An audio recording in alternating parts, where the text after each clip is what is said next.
Well, we can talk now to the government. I'm joined by the Home Secretary Yvette Cooper this morning. A very good morning to you. And I know you're making an announcement today about neighbourhood policing, which we'll come on to. But first, I wanted to get your reaction to the news last night when Donald Trump has decided to suspend his higher global tariffs on all countries except China. Good news?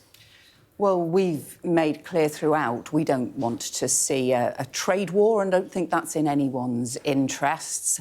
Our position hasn't changed. We're continuing to approach this in a calm, steady way, continuing to negotiate and work in the UK's national interest. But look, overall, what we want to see is a reduction in barriers to trade so countries can trade effectively rather than increases. Has Donald Trump blinked?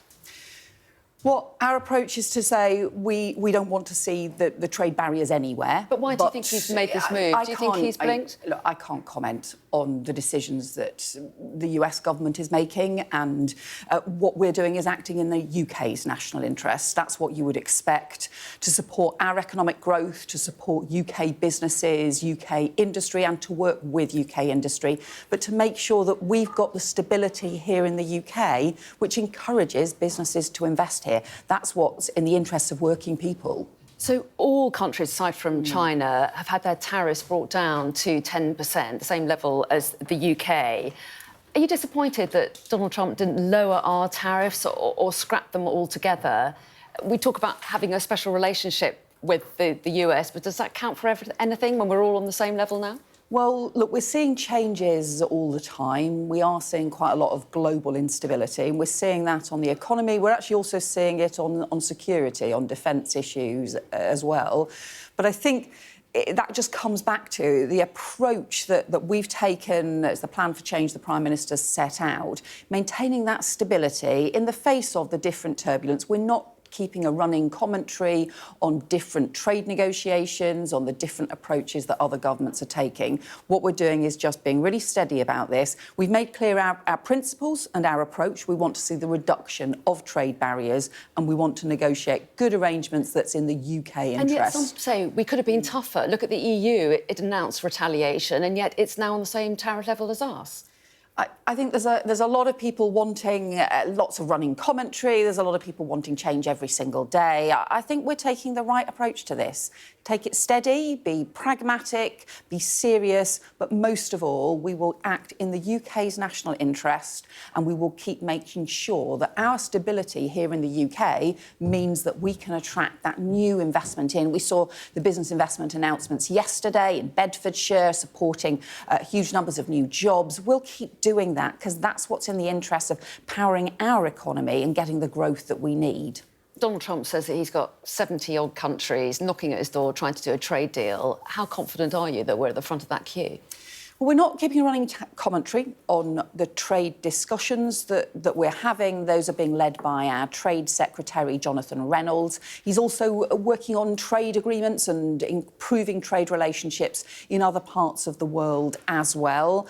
We always take the decisions that are in our interests and in the UK's interests, but those discussions, negotiations will continue in that really serious and steady way. In the meantime, Donald Trump is not backing down on China. He's raised tariffs on China to 125%. China's own tariffs on the US have come into force this morning at 84%. I mean, this leaves the world's two largest economies engaged in a big trade war, don't they? Where does that leave the UK? What impact could that have on our economy? Well, the problem, look, we're an important trading country, the UK. We do trade all over the world. And so the impact of trade disputes all over the world can, of course, affect the whole global economy. No one wants to see that. We want to see if the global economy is growing strongly, that is good for Britain because it's good for our trade. So that's what we want to see.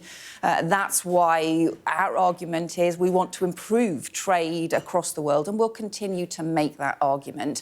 That's not just for the UK, with other countries, but that's also between other countries as well. That's what we want to see. We'll continue to maintain those principles. But at the same time, what we've also got to do is to keep supporting growth here in the UK, to get our economy back on track.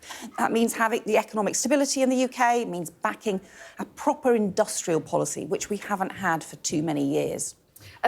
Let's talk about neighbourhood policing. Yes. You're announcing a crackdown on street crime today. You're talking about named and contactable officers for every neighbourhood, guaranteed police patrols in busy areas at peak times. You talk about the plan stopping vandalism and antisocial behaviour turning into serious crime, but how exactly? It sounds like quite a stretch from those moves.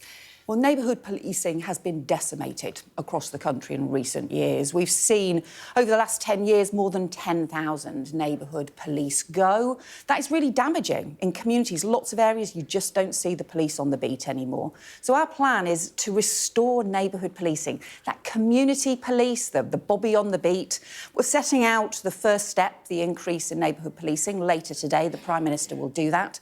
But it's part of a 13,000 plan for neighbourhood police and PCSOs across the country. It'll be more than a 50% increase in our neighbourhood policing, and particularly focusing on things like the town centre crime, street crime, shop theft, the kinds of things that really have an impact in local communities, things like the nightmare of off-road biking, those sorts of local crimes. That's what I think people want to see. We're putting £200 million this current financial year specifically into that, and we'll set out how those increases are going to take place. Well, yes, and is that funding and resource really adequate to tackle this issue? I mean, the Conservatives make the point as well that the rise in national insurance contributions that came into force this week, announced, of course, in the October budget, they say that that is threatening police numbers as well. Well, we've actually set out an increase of over £1 billion in police budgets, police funding for this year. And what we'll set out later today is the real tangible increase in police forces right across the country. So, for example, Greater Manchester will see more than 150 increase in its neighbourhood policing this current year as a result of the investment that we're putting in. And also the changes. It's a new neighbourhood policing guarantee. It means you'll get a named contactable officer for your area. It means you'll know that there's going to be an increase in local patrols, especially for town centres, and means you'll know that there's a proper plan on antisocial behaviour being drawn up for your area. Because I think that's the kind of policing people want to see back in their communities.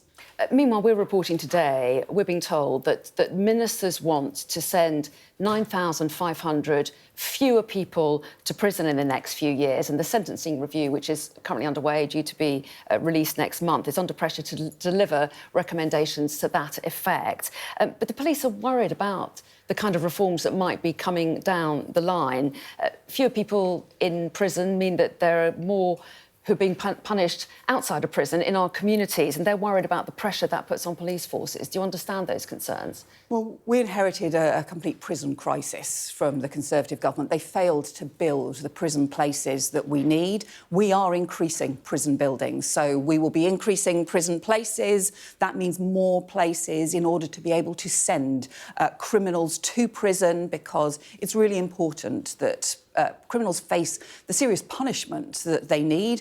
But we also have to have a reform and review, because we are facing that crisis. And the worst thing of all is to end up with no prison places when you have serious criminals being arrested who really should be behind bars. So that's why we've got the sentencing review taking place, and also the increase in prison places being built, something that the previous Conservative government just ignored, leaving us with this shocking crisis that we inherited. That doesn't keep people safe. But of course, we also need the neighbourhood police in the local communities to nip some of those early crimes in the bud, catch the shoplifters early on, rather than just ignoring them and letting shoplifting soar by more than 50% in the last few years, which is what the previous government did. Let me just ask you about grooming gang inquiries before I let you go. The government has announced that it's going to adopt a flexible approach to its plan for 5 local grooming gang inquiries. So what does that mean? Are you watering down your response to child sexual exploitation? No, completely the opposite. What we're doing is actually increasing the action that we're taking on this really vile crime. This is Child sexual exploitation, it's rape, it's exploitation, abuse, coercion, some of the most vile crimes. We've already set out that there'll be a local inquiry in Oldham. We're drawing up the framework at the moment for further local inquiries, and also we have Louise Casey's audit into the exploitation and abuse, the scale and the prevalence, the nature of it that's taking place across the country. But most important of all, what we're doing is increasing the police investigations, because these are dangerous perpetrators, and again, they should be behind bars. OK, well, Yvette Cooper, we appreciate your time this morning. Thanks very much indeed.